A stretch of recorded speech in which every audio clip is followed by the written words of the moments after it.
My name is Rico Sharp. I'm a motivational speaker, and I have dedicated the last 33 years of my life speaking in basically multiple places: jails, prisons, churches, courtrooms, schools, colleges, for the federal government, for corporations, for businesses, on television shows, radio shows, all that.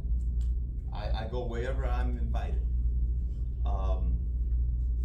Just this past, or Saturday, not this past Saturday, but before that, I was in a prison speaking in Arcadia, Florida, speaking to inmates. Some of them will never see the outside again. And yet I went in with a message to tell them, never give up on you. 2 days before that, on that Thursday, the 15th of August, I was in Tampa, Florida, speaking to a bunch of federal employees. Actually, a little over 2,000 employees attended this federal government conference. And these are people from the Department of Homeland Security, the FBI, HUD agents, Defense Intelligence agents, and some even from the Oval Office of the President of the United States. I spoke 3 times at that particular training institute, teaching them on leadership and sharing things much like I'm going to share with you tonight. I was at the Kissimmee campus, I think this past Thursday, speaking there. I'll be at the Pembroke Pine campus next month, September, speaking there, and at the South Miami campus. I believe in empowering people and encouraging people to live their best life, to give life all they have to give, and to overcome adversity. I have a passion for speaking into the lives of people. I mentor juveniles, I mentor professional athletes, and I'm also a life coach. I'm a leadership trainer. I have people that I mentor on a regular basis that pays me by the hour to mentor them. My life has had different ups and downs. I started out as a runaway teenager at the age of 13 and dropped out of high school and got involved in the wrong type of lifestyle, which is the street life as a drug addict and a drug dealer, and ended up going to jail and prison multiple times.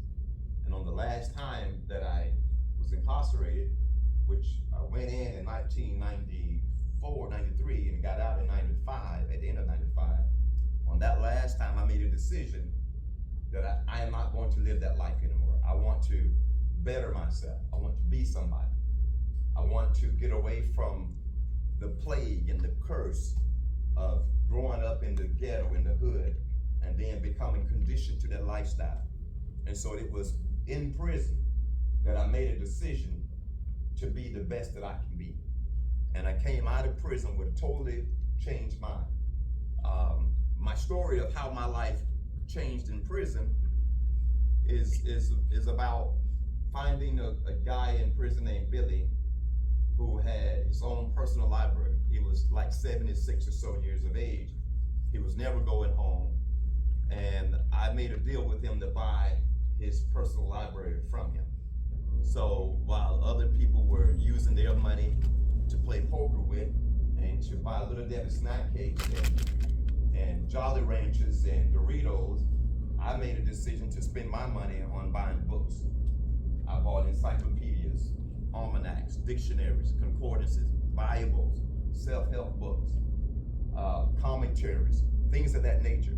And I took those books and built my own personal library, and I would dedicate 8 to 10 hours a day, every single day, for years, just studying, memorizing, learning, and training myself to think with a different mindset. I also took a course in prison called Interpersonal Life Skill.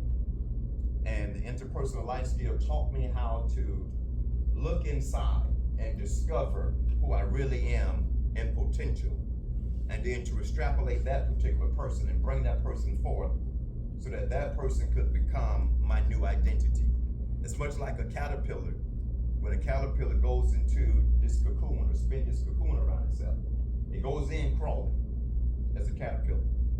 But in this cocoon, it begins to go through a stage of metamorphosis, and it realizes that it has the potential to be a different creature. In fact, not only a different creature, but one that flies instead of crawls through life. And it comes out as a butterfly. And that's what happened to me. And when I came out with a set of wings, if you will. And I determined I was not going to crawl through life anymore. And I started going back into the street, getting family members and friends off the street, and introducing them to what I consider to be a better way, a better life. I even started my own transitional housing for homeless men and for homeless women to help get them off the street so that they can have a place to live and get their lives back together. I also started a church, started my own television show, started my own business, and I just really began to travel, speaking and helping people to realize that they have a greater being on the inside. And if you could just tap into that, you can discover your maximum potential and use that to build a life that you really want and that you really deserve.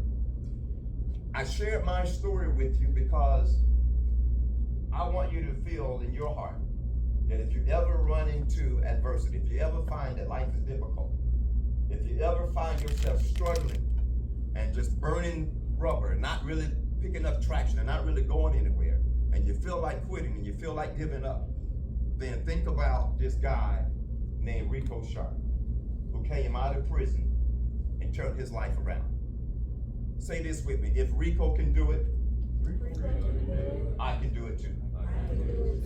And I want you to mean that, right? I really want you to mean that. Now, I'm going to ask you